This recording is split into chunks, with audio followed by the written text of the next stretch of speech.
Good afternoon, this is Schweitzer, and this is a video on partial pressures.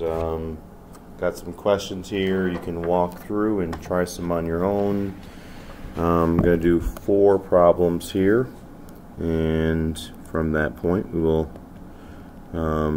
hopefully have a better understanding. First one shows we have a mixture made from 6 grams of O2, 9 grams of CH4 placed in a 15-liter vessel. What's the partial pressure of each gas? What's the total pressure? Okay, so first things first, let's just redo this thing here.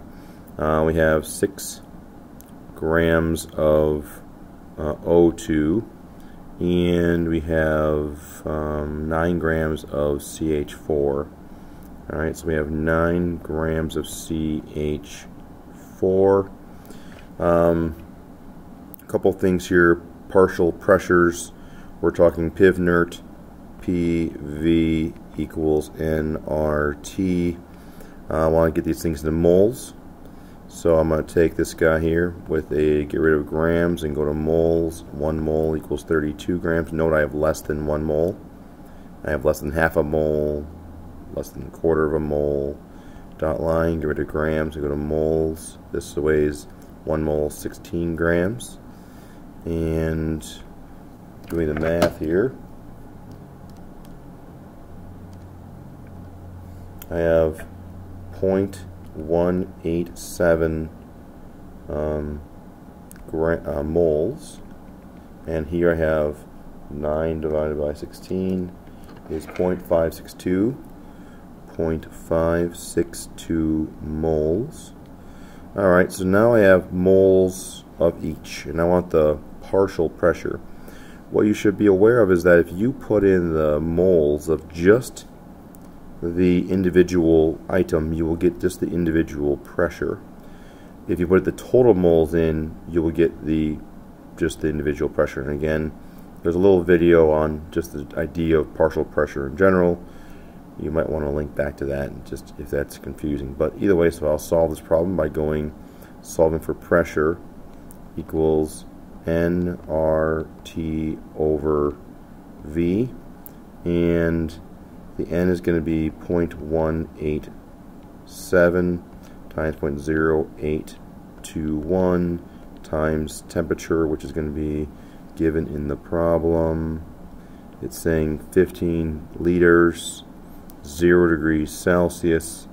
Alright, so, and looking for pressure, so it is going to be 273 Kelvin, that's the 0 Celsius, 15 liters.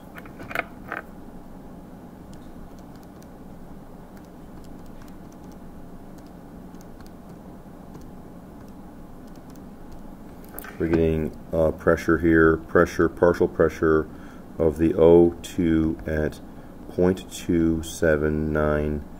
Because I used this unit, it's going to be in atmospheres. The R value is giving me an atmosphere unit. Okay, and this guy here is the same problem, except I'm going to sub in that.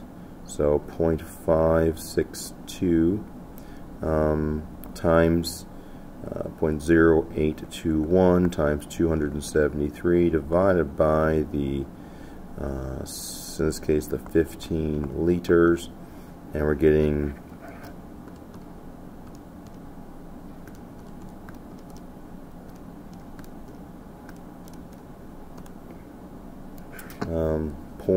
partial pressure of the CH4 is 0.839 atmospheres. That's my individual pressures, and then my total pressure is that added together.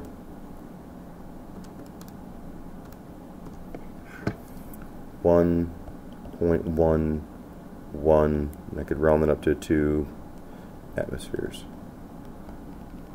That has now answered all the problems of this thing. Question number 2.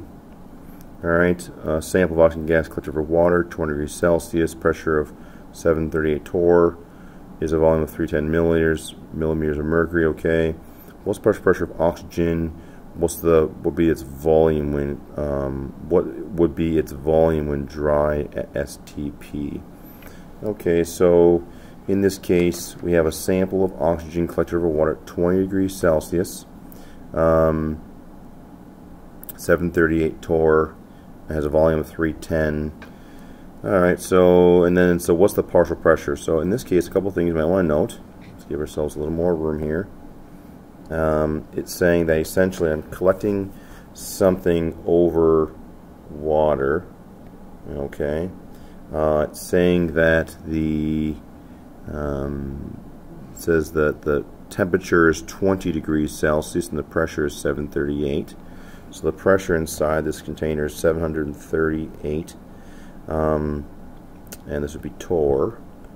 And then it says that the volume is 310. Okay, so this volume here is 310 milliliters. And then it says that, what else says, pressure, temperature, and volume. Pressure, temperature, and volume. Temperature was 20 degrees. So this should be what we need. Alright, so the most common part of this problem that involves partial pressures is the fact that when we dissolve or should collect over water, we have this container, which get a bigger view of this container, is going to have the particles we collected, let's say X. Alright, and those things flying around have displaced some water inside of an upside down test tube. So we'd have maybe a test tube upside down, and we would use a hose to run some air in here when it bubbled up and displaced some air here. Alright, so in this case, the most common thing we would have here would be the pressure total is equal to the pressure of X. But something else happens here. Because this is water, we have water vaporizing into this area as well. So we end up getting little H2Os. And not too many of them, per se. But you get these small little water molecules, which causes the pressure to go up a little bit. So the pressure of X plus the pressure of the H2O. Now this is simply the vapor pressure. Now in this case we would need to know what is the vapor pressure of water at 20 degrees Celsius. That would be something you'd look up on a table or go on the internet. I don't know the exact pressure of this. I know we did 26 this morning. It was about 25 millimeters of mercury, so it's going to be pretty close to 25 or maybe 24, let's say, millimeters of Hg. Now that's not the exact value, but you can look up your own value. So it says the total pressure is 738, and therefore if I want just the pressure of X, then this is 24. I subtract off the 38. 38 minus 24 is just going to be 714 millimeters of Hg. And that's the partial pressure version of this. Now the other half, they're saying this is a little bit different. Not a real common type problem to ask here. Its volume is 310. What's the partial pressure of oxygen? We just did that. That's the X. That's the oxygen. And then what would be the volume? Generally speaking, we think of this volume as being occupied by both gases.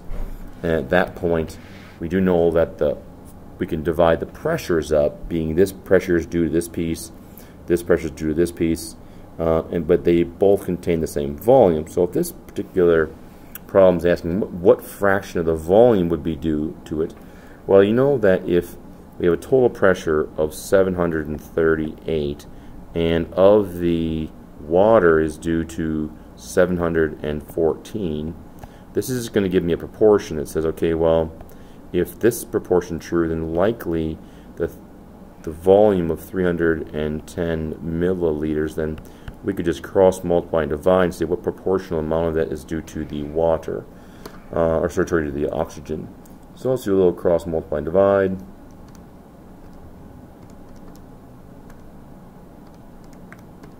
And they're saying that approximately at this point, X equals 301 milliliters.